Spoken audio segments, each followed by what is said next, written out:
That you have to walk. And we will see tomorrow we will win. Really, the people thought you should have won last year. People's champ got that belt right here on the stage from David Pecker himself. Will the judges think you're going to win this year? If the judge say that, nah, I don't hear the judge say that. I hear the man self, three-time Mr. Olympia, Jake Kittler say that. And, you know, four time.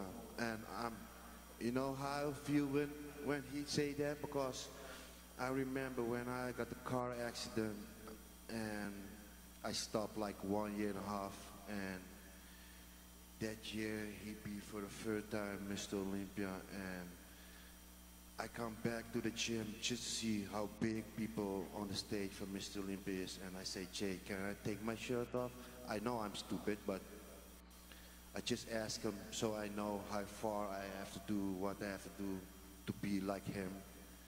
And now he's telling me, I hear his interview from, he think I go to win. That motivates me more to win that show tomorrow. Thank you. All right, the last word going to the man himself, Dexter Jackson.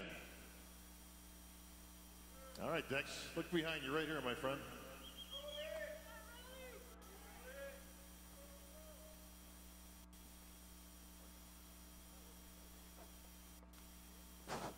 They got all the names of the champions on the base of this, and Dexter's is right. Wow, it's got my name on the trophy already? It's right there within reach, Dex. Whoa, boy.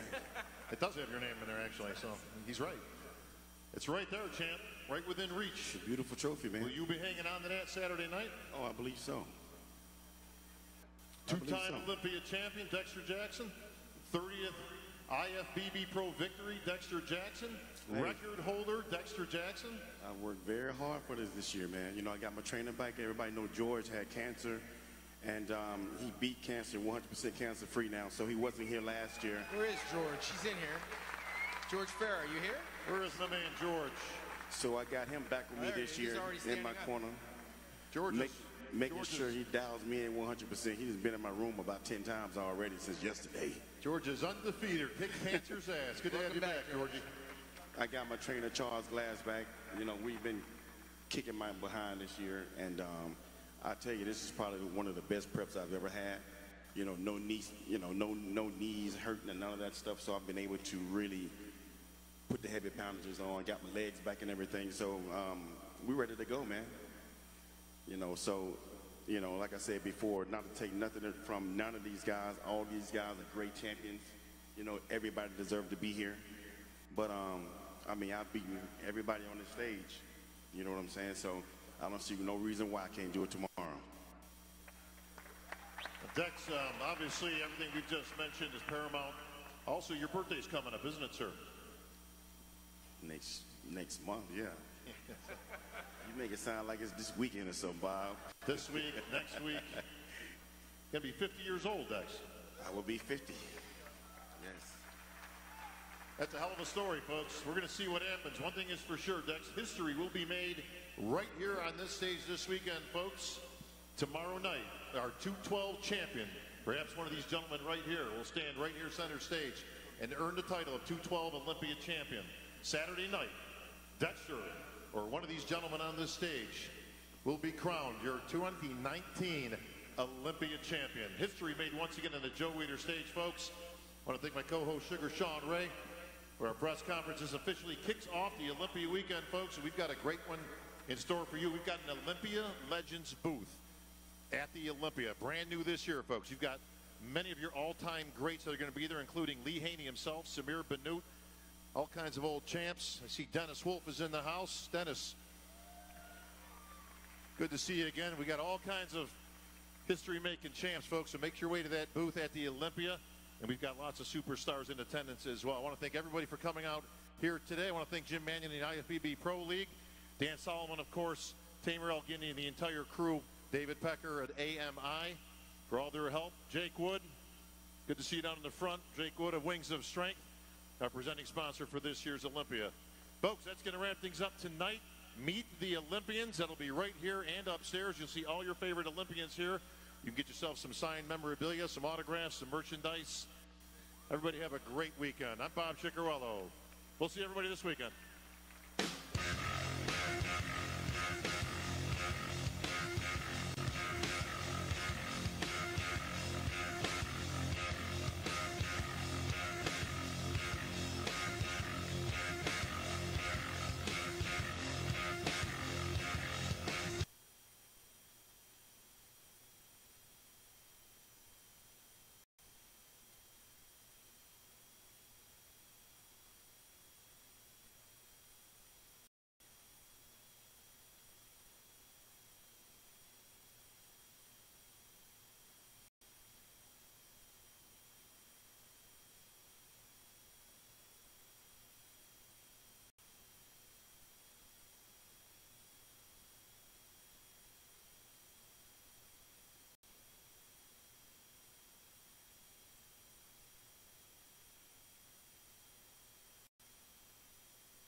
Nie som ani lesák, nie som ani poľnohospodár, pôdohospodár, ale som človek, ktorý chodí po regiónoch, som človek, ktorý chodí po Slovensku a je empatický, počúva ľudí.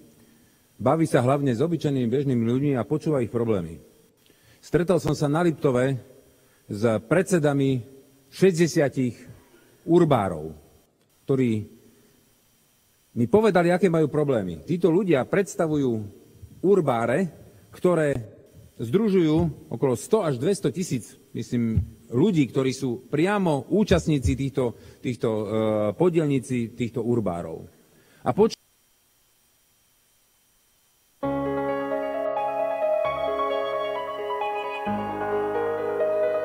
up, baby? How you doing? Good to see you. How you doing, man? I'm good. How you been there? I ain't seen you in a while. There's an Equinox near my house, and I just so I've just been doing both. I'm here like 3-4 times a week, and then I'm there, man, because it's just convenient. No, plus I've been filming a lot at Self-Made, same place that Mike does his videos there. I drive over there because they let me film with impunity. So like last week I was there 3 times and then been here twice. So just mixing it up, man. Well, good, man. Yeah, how long you down for? I'm here all the way to the Olympia. Yeah, till November. Nice. So we're back with Charles now. So I see the videos, man. Yeah, man. I see it, killing it. What's up, my man? How you doing? So we just finished training arms, man. What's up, brother? Mitch. You trained too, Mitch? Yes, sir. Okay, good. Good job, good job. He's put me through the ringer. Well, I'm gonna get your ass next.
I can't get away doing nothing. With him, he's doing my ass.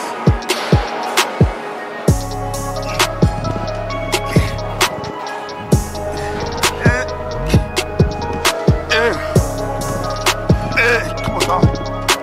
One. Okay.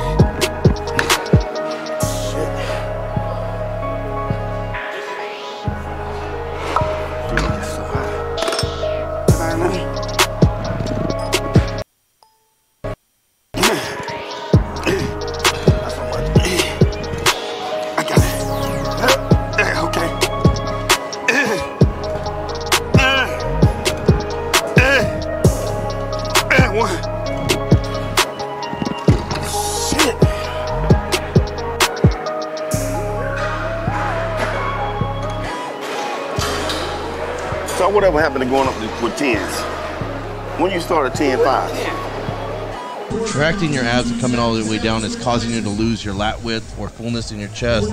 Is probably not worth the give or take. Yeah. I remember, and actually, you know, Gary Udit's the one that taught me with my posing. And one of the things he pointed out to me one time, and this was 2008 when I did, I'll never forget this, at the Junior Nationals. He pulled me aside after the prejudge, and he said, he goes, my man, he said, when you transition your poses, do you realize you drop your shoulders and you look down at the ground? He goes, do you know what that does to your physique? He says it totally flattens you out, every line is gone, and you're just like slouched. And he literally spent about 10 minutes with me and made adjustments, and it was just like the pictures that I saw after between prejudge and finals was like looking at two different physiques.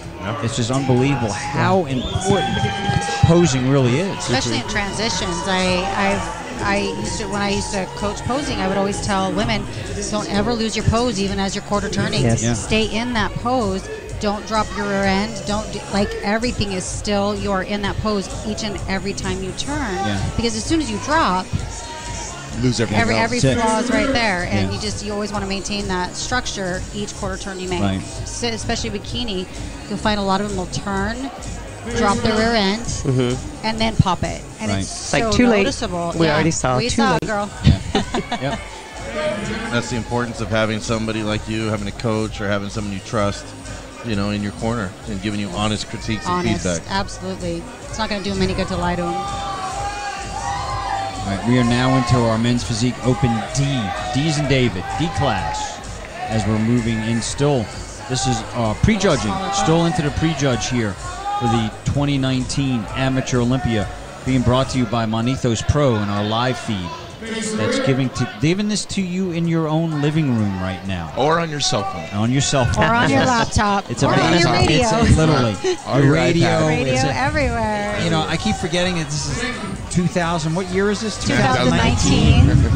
I'm still almost 2020. I'm like thinking still back in the 90s where it was just in your living room, I guess, and that was it. But now it's when we have the turnstile TVs. That's it. Everywhere. I have all my athletes always tell me, Coach, do you have any like your YouTube videos when you were competing? We didn't I have YouTube. VHS. We didn't even have cell phones. We have VHS. Wait. I had all my shows on VHS. Oh my God! I threw them away because it's on my college wrestling. I had it all the matches I used to watch were all on VHS. And my fights too. It's even crazier. I watched your fights on VHS. That's crazy.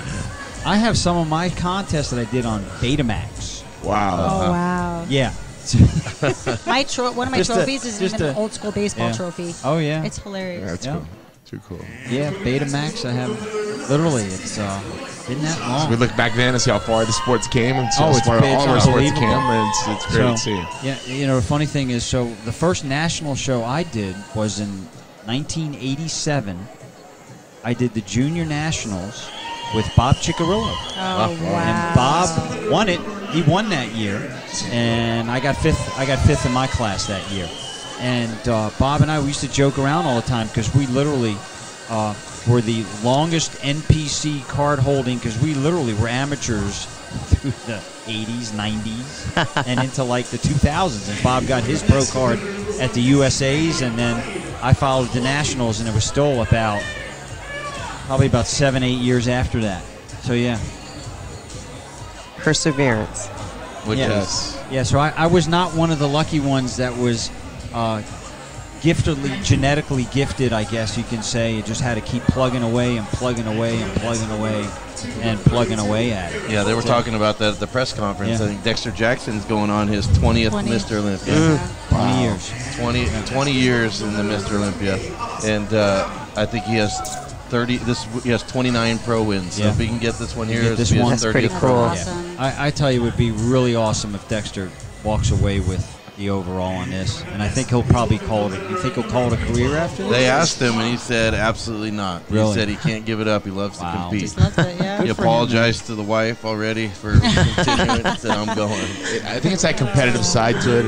When your body can still compete at that level.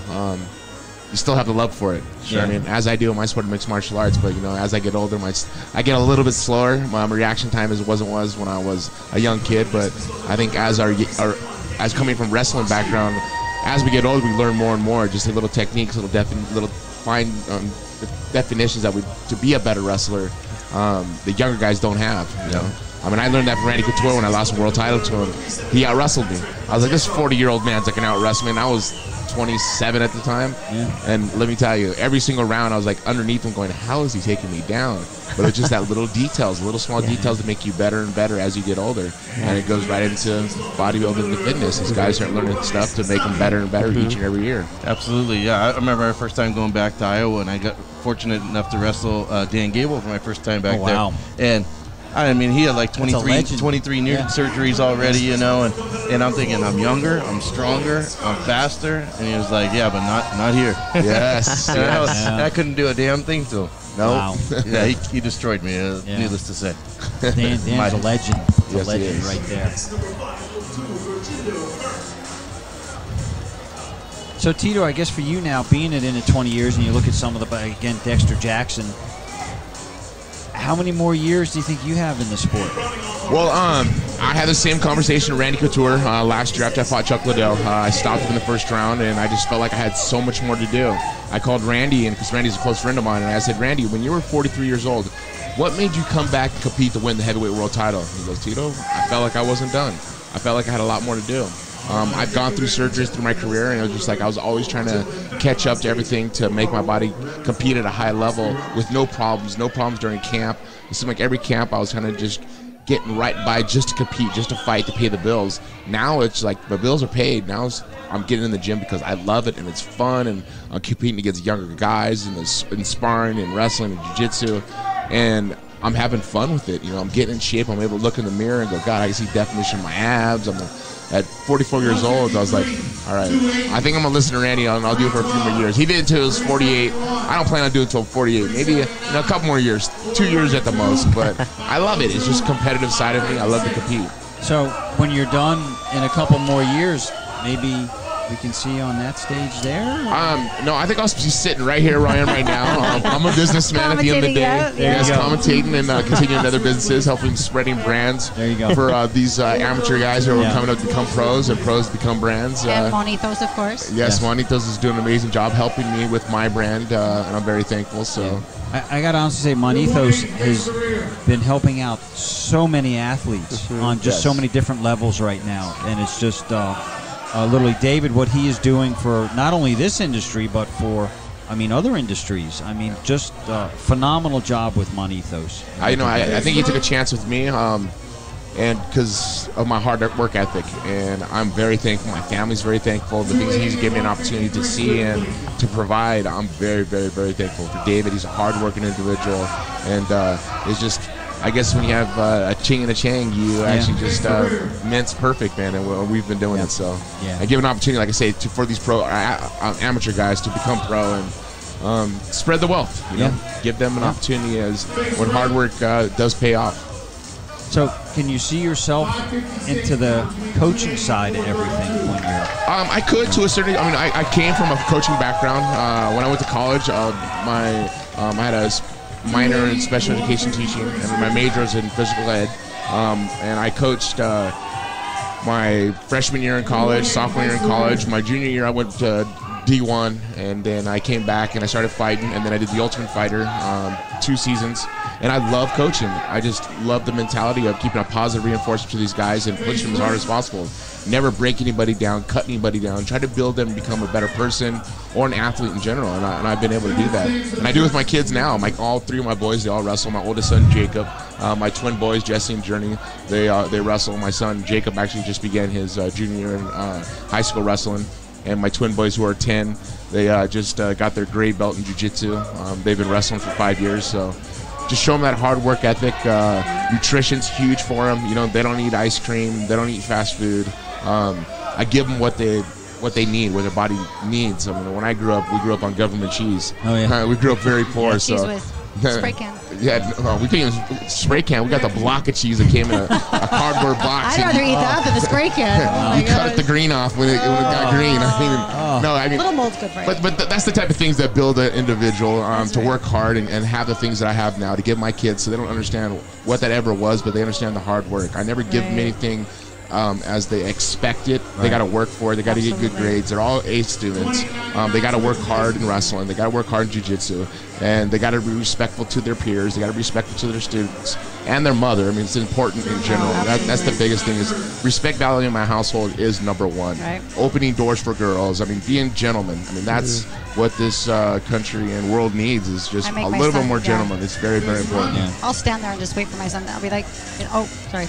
Yes. No, it's important, and a lot of parents are going to take time. I mean, my kids that are 10, they don't have iPads. They don't have cell phones. They get to play Xbox only when they earn it. They got to get like A's on their test, because they do quizzes every week. When they get A's, they get time to do it. If they do really good in wrestling practice or jiu-jitsu practice, then they earn it. They take out the trash. They fold their own clothes. They make sure all the waste baskets they pick up after themselves.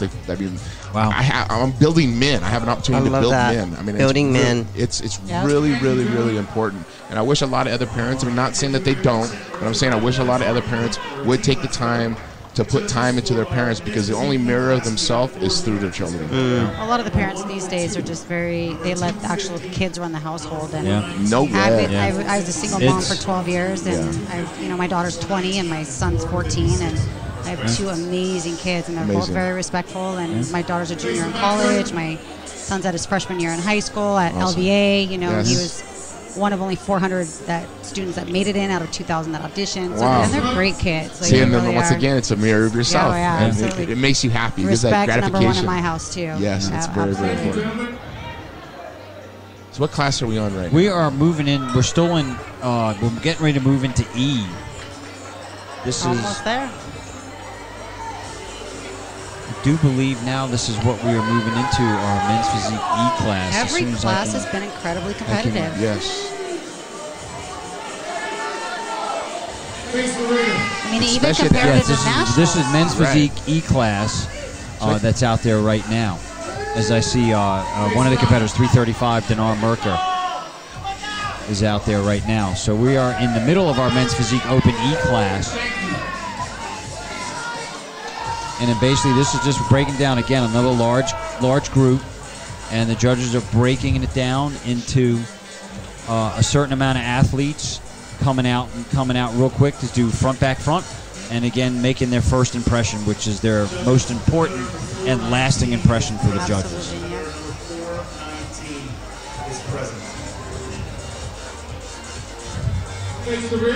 Just the presence these guys have on the stage is amazing. Yeah. I mean, from watching the national levels to this, it doesn't even seem like amateur. No, I mean, it looks national level to me, which is crazy. But then again, they do have the opportunity to win their pro card here as well. Oh, sure. So, right. Yeah, for sure. I mean, every single person brought it. We're going to move right into our individual presentations, starting with competitor number 5, Khalid Abu-Said. And we're moving now into our individual routines. Again, they get about 10 seconds to 12 seconds right now to front, back, front. So imagine when we saw them come out in groups, how many seconds do you think they were out there when they did their four quarter turns total? In a group? 20 seconds. Yeah, about 15, 20 seconds. But there was about 8 of them, right? Yeah. In a group. So imagine giving all of them an ABC score.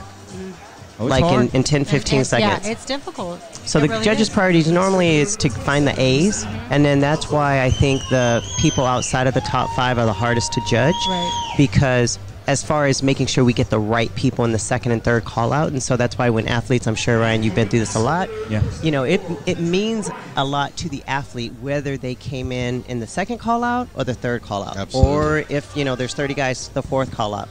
And so sometimes I just try to teach them and give them that perspective that, sometimes the judges don't necessarily get it right when it comes to the second and third call out, because we find those A's first, and then if we have time, we're going to try to find the B's, but really that head judge is collecting the votes, and she or he has got their top 5, and then everybody's almost got the same number of votes. And so after that, we're just calling people out. Hopefully they're grouped together pretty well. and then we're just judging what we see, and we can't compare people that aren't on the lineup. Yeah. You know, so there's times that people get overlooked and they're in the third call out. They should have been in the second call out. Yeah, when I'm preparing my athletes for a national show, I tell them the one thing we want to focus on the most is we don't want to necessarily stand out too much in any area or either way, right? Because you don't want to be offensive to anybody. One judge may think that that's the right kind of conditioning, or it could be too lean, or you could be too big, or you could be too small. So we don't want to be the biggest, and we don't want to be the smallest, and we don't want to be the most shredded, and we don't want to be the softest, right? We want to be right in there where every single judge on that panel is going to like you, right? Because sometimes one judge could love you, but what one judge loves, another judge finds a little too hard or too big. Shredded, yeah. And then those numbers can cross each other out. Yeah. So we come with a look that's not offensive to anybody, and which is just really, you want every judge to put you in their top 5. Yeah. So as a coach, do you see with the judges who are watching and you'll kind of adapt to it, or is it kind of you're taking a chance to crapshoot? Yeah, you kind of know who's gonna, you do your research, you know who's gonna be where, and then you plan those shows accordingly for which guys you think are most suitable for those shows. But you're also, this is a sport of deductions, and I tell the guys, when you go in, it's not necessarily who has the best chest or who has the best back or who has it's when you're coming up there and all these judges really quickly are having to make these choices. It's really more of looking at deductions. You're looking at, this guy needs to work on his back, so immediately he's been eliminated. This guy's chest is a little flat. Yep. So if you're the guy who more so, instead of looking for the positive sides, so really it's the guy with the least amount of flaws. Yep. Mm-hmm. So when you're up there and you're saying, okay, well, you get in the first call out when everybody says, well, his chest was balanced, his back was good, his conditioning was good, and you don't have to necessarily stand out in one area so much. You just really have to not stand out as having a major flaw. Right. And posing can be one of those flaws. Absolutely. A bad tan, could be one of those flaws. So that's another question. I see a lot of guys with tattoos, and then they look for the tan. Someone that doesn't have as many tattoos, that's a lot better to a certain extent? Not necessarily. I mean, as long as it's just like the shorts and anything else, as long as it's not distracting. I have had guys, even on my team, that are so covered in tattoos that it actually hides definition. Right, exactly. That would be that'd be the exception, when you can't see it. So if it hides definition, sometimes it's not necessarily that the tattoos are frowned upon. It's just it's hiding. It's hiding, and that's what it's presenting on stage. Right. So, it's funny. We talked about that yesterday in length, and then we also mentioned the fact these guys and these ladies that are trying to cover up their tattoos, which even makes it worse. That makes it worse. Makes it worse. Don't cover them. Just leave them alone. Yeah, because that tattoo covers like a mud product or whatever it is. It looks like a paste. Yep, it's awful. It takes away from your overall image. Yep. And and it's so distracting that when it draws your attention